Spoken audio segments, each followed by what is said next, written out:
Hello, everybody. Welcome to Living the Liminal. I'm Christy, and I'm so glad you're here. So recently, I experienced two moments, and they were very significant. They kind of just popped out, and I kind of just felt like I want to share them with you because I feel like there's some wisdom and some insight that maybe I can share. So many of us right now are walking through life, trying desperately, seeking, running, and trying so hard to keep away from any conflict. We run away from opportunities, we run away from relationships, we judge other people for running away from relationships.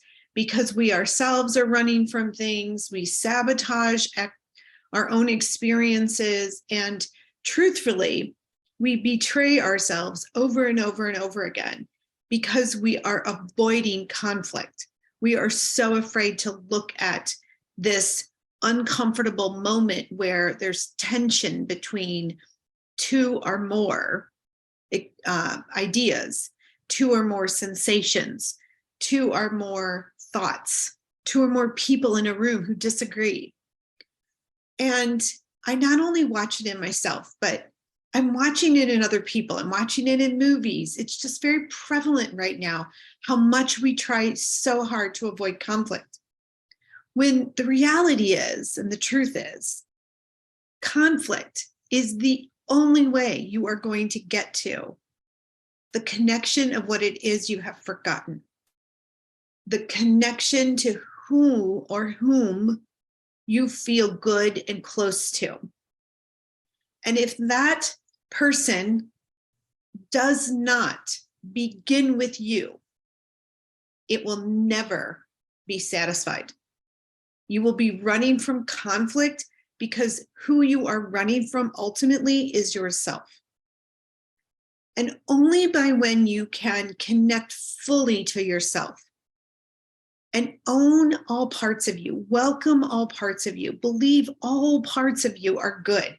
Even the one, I think if you listened to my last episode, I talked a little bit about the Taco Bell experience of like literally in the Taco Bell line, me flipping off someone and okay, kind of not feeling so good about it, but kind of feeling good about it because that's a part of me. That's a part of me that's going to, the warrior in me is going to come out and be in that battle. And sometimes I can control and tame it. And sometimes it just kind of comes and goes. And I accept that part of me. I, can laugh about it and not judge it. I used to judge it. I used to be like, oh, I can't be like that. Oh, I can't be like that. So we are just a system of people trying so hard to avoid the conflict because ultimately what we're avoiding is the truest, purest form of connection with the wholeness of who we are. And we end up hurting people, hurting the very people that we don't want to hurt, we hurt. And then we end up estranging from the very people we do not want to estrange from, because ultimately we are estranged from ourselves. So ultimately, anybody who leaves another person is estranging from themselves in some way, because ultimately we are all connected energetically, spiritually, we are all connected. So even like me using the language of estrangement is kind of like a play on humor, because ultimately there is no estrangement. We are all connected. Maybe physically we're not in the same space, but that's not estrangement. That's just physically choosing to live in an environment that is separate from the other environment of two particular species. Animals do it all the time. Nature does it all the time.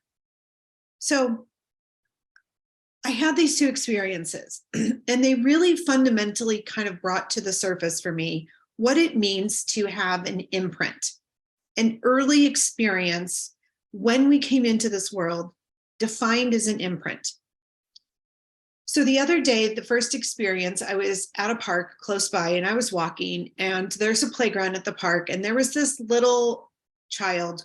I would say probably this child was maybe 1, maybe 2. I didn't see a lot of language. They could walk and they were independent, but they were like between 1 and 2. And what we know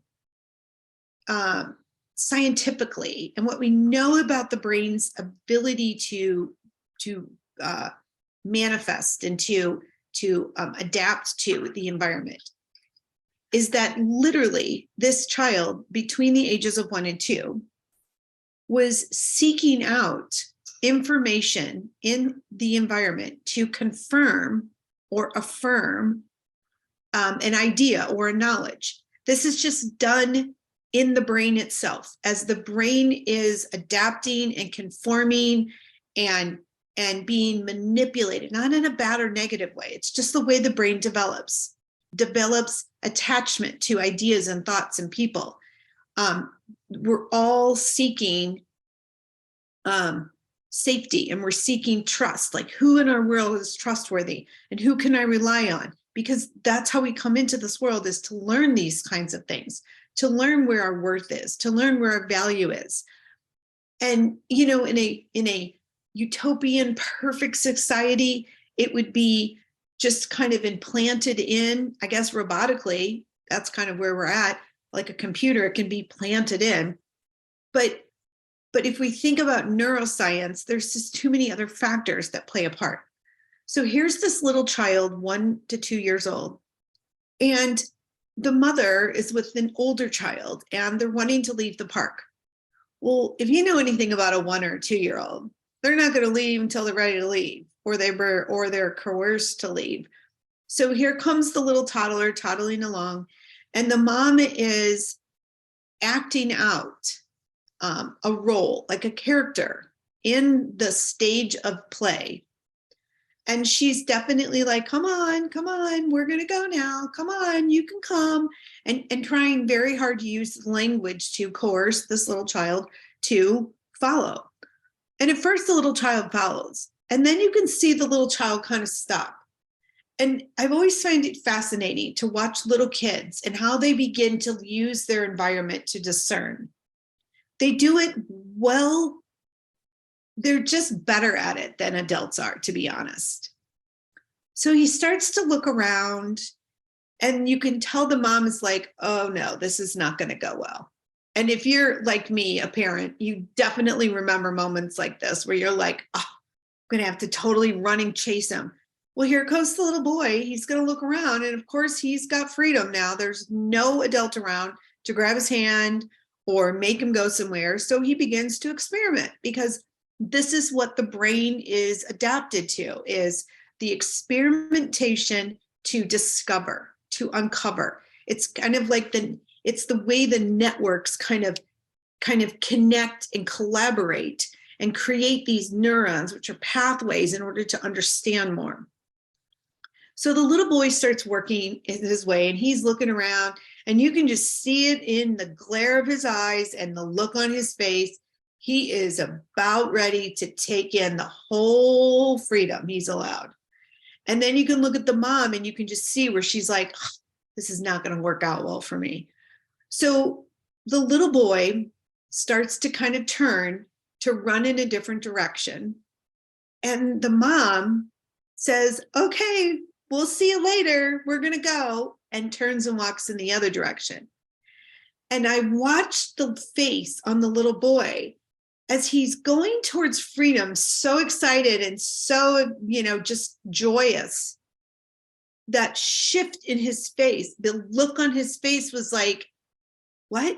You're leaving me? Wait a minute, hold on here. And he stops. And the mom kind of takes off walking, and then she turns around. In that moment, an imprint, okay, printed into the child's psyche is the beginning stages. So imagine if you were a potter and you have some clay and you're starting to just make impressions.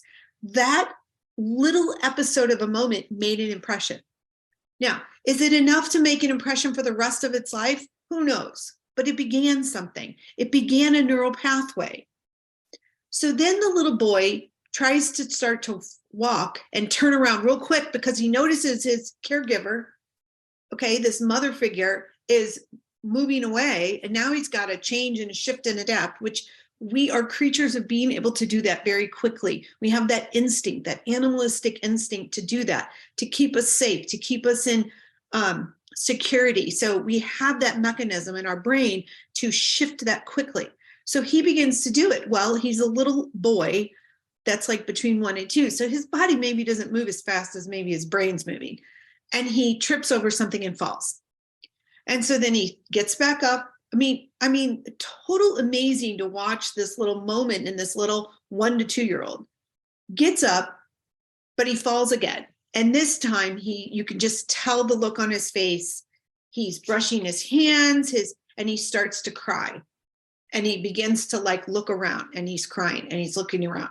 And still at this point, I have not seen the mother. And again, this is not a judgment on anyone's part. I'm strictly just using this example to define for you and to show, almost showcase, how these moments are imprinted, how they influence, how they begin to create impressions in our psyche. So he's looking around and now he's crying. And I walk by, and I then start to see the mother like begin to walk over, but not like, I'm going to go take care of you and take care of you. And let me come comfort you. It was more like, come on, keep coming. And she never changed or adapted her role in that way. So again, here's this next phase of an impression beginning to get a little more solidified. Now, again, is that enough of a moment to carry through the rest of that child's life? Who knows? There's no way to know. But the point of me sharing that story is that is the beginning of how the imprint is created. Something as simple as the mother in her innocence is like, I want to teach my child to follow directions. I want to teach my child to know when the boundaries are and when it's time to leave someplace. And I'm giving to my child the independence to follow me through. The child's imprint is fascinated by this freedom because no one is around to kind of negotiate. So the child begins to develop this autonomy to negotiate a freeing space, which is again part of development. It is how attachment is ultimately created, is through the channel of freedom that you attach to an idea or a person, and you attach to something healthy or unhealthy. So all of these things are coerced into a beautiful experience that now is imprinted in the psyche of the child. So the second experience that I want to share is of a young girl who was probably around 16, maybe 17. And this just happened the other day. I was in the parking lot of my older kid, or my kid's high school, waiting to drop some lunch off to one of my children. And out of the corner of my eye, I see this car come flying around the corner, way too fast for a parking lot. Like, it almost to me looked like the car was possessed in some way. And I thought, oh my God, what is going on? Something is not right here. This car came flying around, popped up on the side of the sidewalk, bounced back onto the side of the sidewalk, almost hit 2 kids, and then went zooming forward and crashed into about 6 cars. I believe the cars that were there saved this child's life, because had this car kept spinning out of control, who knows what she would have hit. But she crashed into these cars, and it immediately, the impact of that, again, the impact of an experience will shock you. It will awaken you. So I'm watching all of this take place.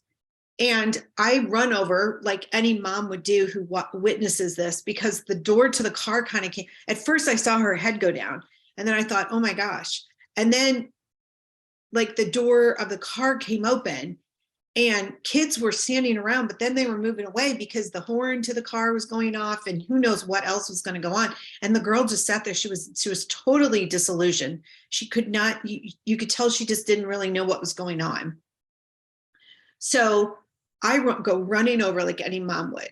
And I'm holding her hands and I'm just calming her down and, keeping her peaceful, keeping her as peaceful as you can. She was starting to look around. She was kind of trying to take in her surroundings, which is again what the brain and the body does to safeguard, to take care of, to keep you safe and secure, to help you survive an experience. And the brain has this capacity to kind of shut off for a while. And so you can't kind of create inputs. You just have to kind of sit peacefully. So I was trying to refocus this child on just pay attention to my hands holding your hand right now and just look at me and listen to my words, because again, it would bring the peace to the body and the harmony to the body. And so what happened a little bit later was finally like the principal showed up and the security officers and a police officer and everyone was taking their information, the nurse, and this young child wanted to call her parents. So I offered to talk to her parents, and because no one was around at the time. So I told the dad, okay, here's something that happened. I'm going to wait with her until you get here. She's very disillusioned and she really wants you here. So the dad walks up. Well, the dad had some very interesting behaviors, and it kind of made me feel funky because he walked up and right away would run into his daughter. You could tell he was like, are you okay? Is everything okay? And then he went over to the police officer and he's looking at the cars and he's looking at everything else going on. And then the nurse walks up to him and says, okay, so here's this mom who was here and she witnessed it and she was with your daughter the whole time. And so then he comes up to me and his first question is, what happened? And so all I could say was, it looked to me like the car was possessed. It just came around way too fast. This parking lot's not even that big. I don't really know what happened. Here's what your daughter said. Here's what I saw. And so then he was off. And I'm sure, no doubt, that he was in a state of shock as well, because it incorporated a lot of stuff there. There was a lot going on there. So at some point, it started to pour down rain. And the principal said, you guys can either go sit in your car or go inside or whatever. So he begins to walk to his car and his daughter is behind him crying. And again, this was just my perception. He walks by me and he rolls his eyes. And again, my perception meeting with his perception, conflict. And I thought the first thing that I created a language around was, wow, like your daughter's crying behind you. She really needs to be comforted right now. She's completely freaking out. And I know you're freaking out too, but quite possibly you don't need to roll your eyes at me. You can comfort your daughter and this is not a big deal, but I got this funky feeling. So here again, here's another imprint, because here's the 16-year-old. So if you go back to the 1 or 2-year-old and we ask the question, what happens if that imprint of a parent not being available emotionally, physically, et cetera, continues through 16 years? Okay, that's going to have a big significant impact, because if we're always avoiding conflict as an adult, quite possibly we are avoiding conflict because we don't want to get closer to the truth of what really that early imprint was, what maybe it meant. That honestly, it's not about, oh, the mother or the father weren't good people or didn't play their roles right. Because we all know people do the best that they can with how conscious they are and how aware they are and how willing they are to get more conscious around something. The imprint, though, that becomes significant for that 16-year-old as that child becomes an adult is, how will that person carry that imprint? And again, how will that person carry that imprint and influence when they meet conflict, when they experience conflict? And conflict can be big or small. It can be something, like in a conversation that two people just don't agree upon. It could be something they don't want to watch the same movies. They don't want to go to the same vacation. They don't want to, go to the same store. They don't want to eat at the same restaurant. Or it can be something really massively big, like to an experience that two people don't agree on, or two different ways of doing things, and it's a real big conflict. So the idea is that our early imprints really do influence how we approach, or how willing we are to brave the edge of a conflict, because it is within that orchestration of the tension of the polarity of two or more things that we can trust in the wisdom of that polarity, that tension of opposites, will help us, guide us, show us the way towards connection. Because the conflict is there to show you what's missing, what's not remembered, what's being rejected, so that you can find connection, so that you can get closer to who you really are. That's the idea of going from conflict to connection. It's really a creative process if we are willing to get closer to those earlier imprints. And not because we want to judge them as good or bad, but we have to understand what they mean, so that at some point you can begin to make conscious choices around not perpetuating a cycle of only an identity. See, an identity is so mono-focused, meaning that it's only based on you are this.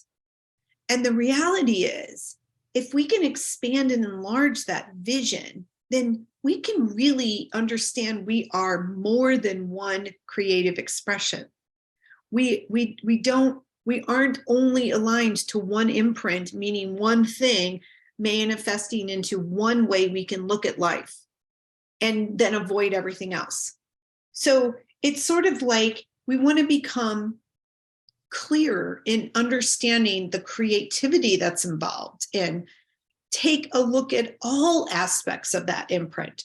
So again, if we go back to the 1 or 2 year old, let's take a look at the mom was holding space for a child to experience freedom, to experience not having an attachment, to experience making clear choices, to experience when something doesn't quite go your way, you still have a way out. Like, that's another way of looking at that earlier imprint. And both of them are loving and kind. And then you take a look at the 16-year-old, okay? So maybe the father acting in the way that he was acting was not reinforcing an early imprint, but teaching and reinforcing another way of looking at when accidents occur. The child needed to take ownership of her action. And this is the ownership of the action. People are going to be upset. We can be sad and upset at the same time. We can be happy and sad at the same time. We can be in grief and be in joy at the same time. So quite possibly, what if that was the imprint being impressed upon in that experience? And by way of, you don't need to be attached to me for you to feel okay. You have all of these other people telling you that everything's going to be okay. Are you trusting that everything's going to be okay? Because certainly a 16-year-old needs to understand that they have agency of themselves in order to expand and express themselves in an open way. So there are always so many ways of expressing and doing life, but we're so afraid of getting closer to that because the conflicts scare us. I don't necessarily always believe that the conflict is what scares us, because I believe nothing is really holding us back from living the kind of life that we want to live. I believe that it's the thought of the conflict. So again, we're getting locked into this mindset that there's only one result. There's only one way of looking at things. There's only one way out of a conflict. And if we don't choose that way, then we're screwed.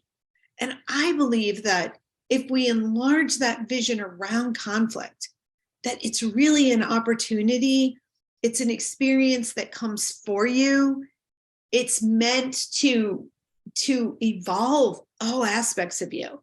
And that If something is not evolved, that's just another creative opportunity to like, let me figure this out. Let me see my part in this. Let me understand this part of me a little bit more. Let me bring this part of me to a creative expression here, so that you can feel the infinite potential that's available in every aspect of what's going on. So it's really about like, when we experience these shadowy sensations that sometimes come, well, actually most of the time come by way of conflict, they have some wisdom. And, you know, anything that's sort of like weird and crazy and out there, you know, interesting, features itself, it has value. It has value, and it has a richness for, what wants to be expressed through me, for me, into this world, in service to a greater capacity here, in service to a greater good that I can be connected to. And I really believe that like every conflict that comes our way, every challenge that comes our way, every experience that doesn't quite feel good and we're trying to like make sense of it, really does come for us in service to a healthier expression of wholeness, because you're already whole. So it's quite possibly it comes for you to remember who you really are, to remember why you were really here, to authenticate a truer union with your partnership of yourself. That self-partnership is a huge, it's kind of like the dreamy world, because what you dream and the world you live are kind of one and the same thing. So if we partner with all aspects of ourselves, if we're willing to take a look at our dreams and we're willing to take a look at the conflicts that show up, then the only choices we have to really make are, how creative do you really want to be in this world? And then there's infinite possibility there. You are not held to an identity of one source. You have multiplicity that lives within you, and the availability of so much more going on there. If you can get closer to the things that scare you, the things that frightened you, the conflicts that arise, and really kind of dissect and discern in order to find your way. And the other illusion that I think really needs to be always said over and over so we understand it is, there's no end here. Like, there's no like, okay, running a marathon, you definitely have an end and you cross the finish line. There's really no crossing the finish line, because everything that you're cultivating, okay, emotional agency, spiritual wellness, mental constructs that are infinite and hold possibility, they are all activated, authenticated through your body as a vessel. So when we say, oh, something comes to the end, no, the body that it comes through in this lifetime comes to an end. But that creative expression, the soul's purpose, lives on. So when you're getting to know these very creative parts of you that come forth by way of early imprints. See, that early imprint was sort of like the incubation period for your awakening. And if you understand those early imprints as the incubation period, then you understand they came for you.